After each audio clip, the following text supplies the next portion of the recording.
So as you probably know by now, Treyarch yesterday dropped a brand new playlist in the Black Ops 7 beta called Open Mosh Pit. This is basically their sort of experiment in the no SBMM thing, and I've been playing it for pretty much the entire time since it dropped. It's the only playlist that I've been playing on since, and there's a couple of thoughts that I have about the no SBMM situation, as well as why I'm a little skeptical that they're going to keep it or not. So let's just dive right on into it.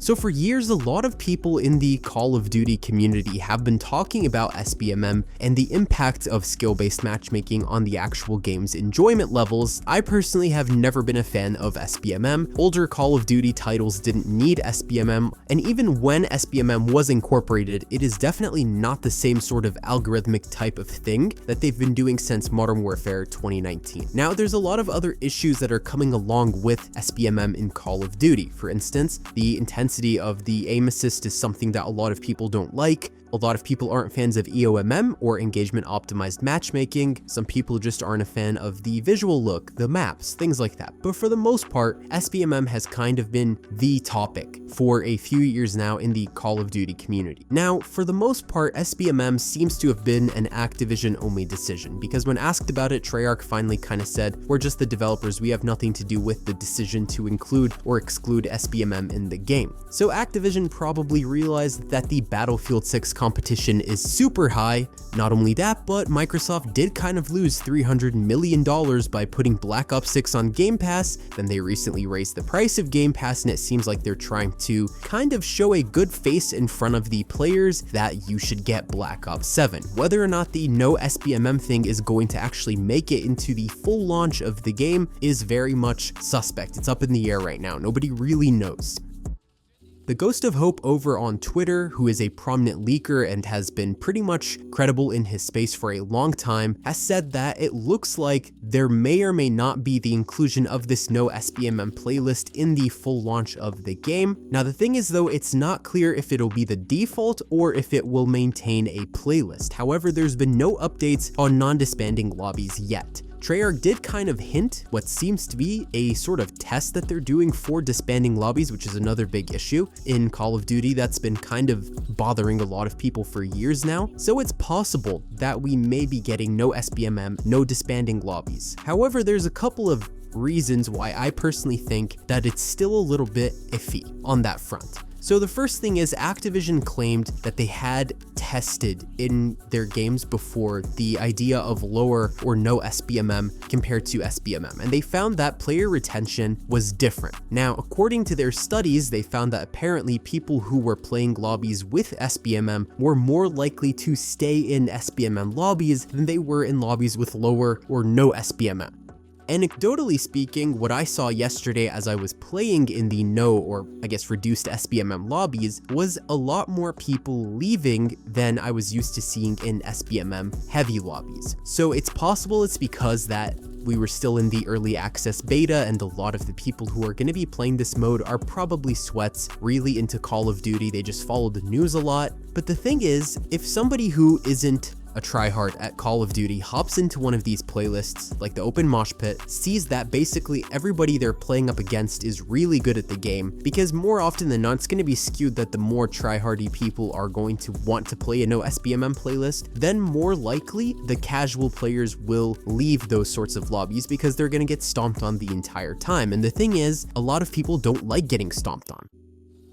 What I personally found was that every game was a bit of a mixed bag. Some games you were going to do really well, and other games you were going to get stomped on completely. And I think that this is kind of the case for a lot of people who have been playing this mode. I've been scrolling through Twitter a lot lately and seeing some other big Call of Duty content creators what they have to say about it. Some of them said they didn't feel a difference between SBMM and no SBMM lobbies. Some of them said that they also had basically kind of mixed bags where one game they did really well, another game they didn't do really well. And then there were a lot of people who said that they were doing worse than when there was SBMM. So there's a lot of different reactions to this new playlist. The problem is I don't like the way it's being tested. Because it's a playlist, it's very likely that a lot of people will not click on it because they may not really get what it means by having limited incorporation of skill. as a factor in matchmaking. Some people just might not get what that means, or they don't follow the whole SBMM, no SBMM discourse, and so they're probably just gonna go for the regular playlist. This way, it's kind of a bad experiment because you're skewing the results. If they had just removed the regular SBMM playlist and just made everybody play the no SBMM playlist, then we could actually see some real results, because that way you actually have a full bag of multiple different types of players in the same lobby. But currently we have, what I noticed, tryhards playing the no SBMM lobbies, and then everybody else is just playing the SBMM lobbies. Now maybe this is like a little bit of a conspiracy here, maybe this is too far-fetched, I don't know, but it's possible that they're kind of just doing this to show some people like, hey, we're listening, and then in the actual launch of the game they're gonna be like, well, it was really bad and nobody liked it, so SBMM it is. I'm not sure exactly why they would do it in this capacity, because at the end of the day, when you have so many of one type of player in a lobby, it's still gonna feel really sweaty compared to SBMM lobbies.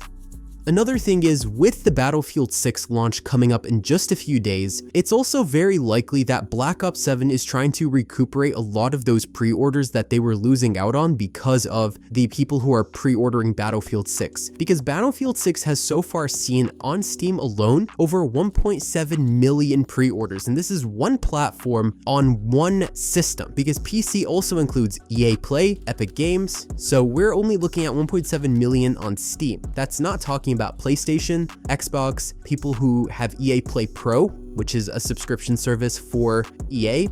So there are a lot of different systems that are purchasing Battlefield in super high numbers, and it's anticipated that Battlefield 6 will sell around 5 million copies in its first week alone, which is huge.